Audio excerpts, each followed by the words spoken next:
വണക്കം, നമസ്കാരം, സസ്രേക്കാൾ. ഞാൻ നിങ്ങളുടെ മോട്ടിഫൈൻഡർ. ലാപ്പട്ട ലേഡീസ്. ലാപ്പട്ട ലേഡീസ് എന്ന് പറഞ്ഞാൽ ലോസ്റ്റ് ലേഡീസ് അല്ല, ലോസ്റ്റ് ബ്രൈഡ്സ്. ബ്രൈഡ്സ് എന്ന് പറയുമ്പോൾ നമ്മുടെ കല്യാണ പെണ്ണ്, അതാണ് അതിന്റെ മെയിൻ ആയിട്ടുള്ള അർത്ഥം. ഹിന്ദി ലാംഗ്വേജിൽ 2023 കിരൺ റാവു സംവിധാനം ചെയ്ത ഒരു മൂവിയാണ് ലാപ്പട്ട ലേഡീസ്. അത് നെറ്റ്ഫ്ലിക്സിൽ അവൈലബിൾ ആണ്.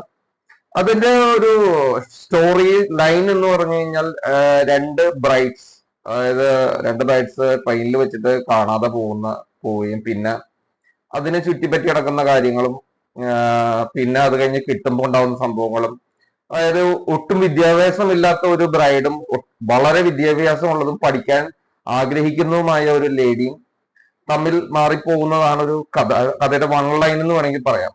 പക്ഷെ ഇതിന്റെ ഏറ്റവും വലിയ മോട്ടിവേഷൻ എന്ന് പറഞ്ഞു കഴിഞ്ഞാൽ അത് ഒരു വിദ്യാഭ്യാസത്തിന് വേണ്ടിയിട്ട് ഒരു പെണ്ണ് കാട്ടിക്കൂട്ടുന്ന ഒരു വലിയ വലിയ കാര്യങ്ങൾ, അതുമൂലം ഈ പറഞ്ഞ ഒട്ടും വിദ്യാഭ്യാസം ഇല്ലാത്ത ആള് സ്വന്തം ഭർത്താവിനെ നഷ്ടപ്പെട്ടു പോകുമ്പോൾ അതിനെ എങ്ങനെ കണ്ടുപിടിക്കാമെന്നും വളരെ സൂപ്പർബായിട്ട് എല്ലാവരും പുതിയ ആൾക്കാരാണ്.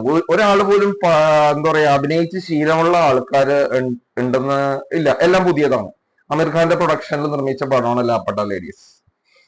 ഒന്ന് കണ്ടു നോക്കുക. സൂപ്പർബായിട്ടുള്ള മൂവി. ഏത് കാറ്റഗറി എന്ന് വെച്ച് കഴിഞ്ഞാൽ ഫസ്റ്റ് കുറച്ച് ലാഗ് അടിക്കും, പിന്നെ കുറച്ച് ത്രില്ലിംഗ് ആയിട്ട് പോകും, ഫൈനലി നമുക്ക് മുഖത്ത് ചിരി വരും, കണ്ണു നിറഞ്ഞുള്ള ഒരു ചിരി വരും. പിന്നെ അതിനകത്തുള്ള ഒരു പോലീസുകാരന്റെ ക്രൈം സീൻ വരുമ്പോ നമുക്ക് സന്തോഷം കൊണ്ട് ആറാടും. അതായത് നല്ല പോലീസുകാരും ഉണ്ട് എന്ന് തെളിയിക്കുന്ന ഒരു മൂവി. തനി ഗ്രാമപ്രദേശത്തിലുള്ള ഉൾനാടൻ ഗ്രാമത്തിലെ സംസാര രീതികളും എല്ലാമാണ് ഉള്ളത്. ഹിന്ദി ലാംഗ്വേജിലാണ്, തമിഴിലൊക്കെ അവൈലബിൾ ആണ്, മലയാളത്തിൽ അവൈലബിൾ അല്ല.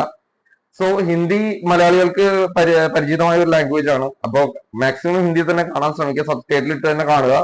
അപ്പൊ ഓരോ ലോക്കൽ ലാംഗ്വേജസ് നമുക്ക് മനസ്സിലാവില്ല. അപ്പൊ ഒന്ന് കണ്ടു നോക്കൂ ലാപ്പട്ട ലേഡീസ്. ലാപ്പട്ട ലേഡീസ് ഞാൻ ഡിസ്ക്രിപ്ഷനിൽ ഇടാം. സൂപ്പർബാണ്, സൂപ്പർബ് മൂവിയാണ്, കണ്ടു നോക്കുക. ഫൈനൽ വരെ കാണാം. ഫസ്റ്റ് കുറച്ച് ലാഗ് അടിപ്പിക്കുമെങ്കിലും പിന്നെ ത്രില്ലിംഗ് ആയിട്ട് തന്നെ പോകും. സൂപ്പർ മൂവിയാണ്. ഞാൻ നിങ്ങളുടെ മോട്ടിഫൈഡ് സൈനിങ് ഓഫ്.